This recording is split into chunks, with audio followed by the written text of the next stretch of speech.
Rubbin's Racing on your Nintendo Entertainment System. It's Days of Thunder for the NES from 1990. A lot of people consider Days of Thunder the movie Top Gun with cars. There's a lot of similarities. They're both directed by Tony Scott.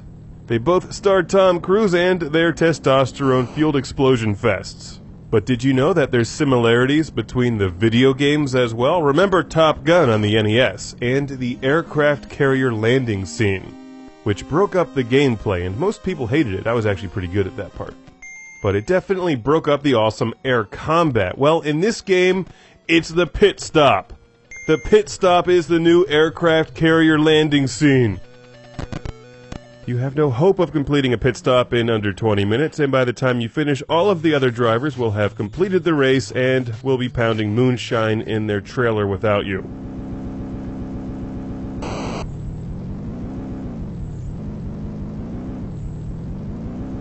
And this game could have really used some music. The driving gets a bit boring after a while because it's not terribly exciting. The controls are a bit odd, too. As you hold down the button to accelerate, you can then take your finger off the button, and your car will hold that speed, and then you brake, and then you can kind of accelerate again, and it's like you're using cruise control. But keep an eye on your fuel gauge, because unless I was doing something wrong, which is certainly possible, I don't have the instructions for the game, this car runs out of fuel in about 5 laps, forcing you to go back through the pit stop sequence, where you manually control each member of your pit crew. This doesn't even make sense. Cole Trickle was like the awesome race car driver that never knew anything about cars. Did he even take a pit stop during his races? Where's the part of the movie where you drive toy cars up Nicole Kidman's leg? That's the scene they should have had in here. Why is this in the game? Why are you punishing me with this never-ending pit stop?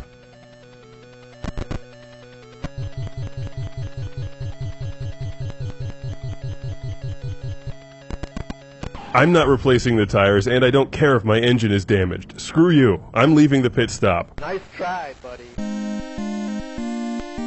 Oh look, I lost another race, and if you do that, your sponsor will force you to go through time trials just to keep your job. And if you can stay awake long enough to complete those time trials, you can continue playing Days of Thunder. More like days spent in a never-ending pit stop of hell.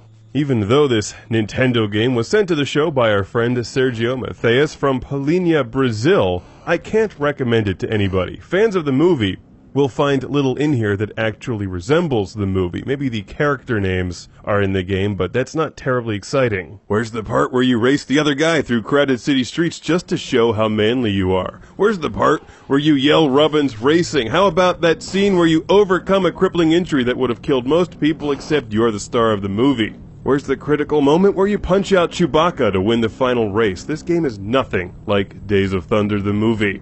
If you're looking for a good driving game on the NES, go with Rad Racer and leave this game alone. But once again, thanks to Sergio Matthias and the giant box of racing games. If any good comes out of playing Days of Thunder on the Nintendo, it's that it may inspire you to watch the awesome movie once again. Now, how do you fire the entire pit crew, or at least run over them? Maybe there's a cheat code for that. Days of Thunder.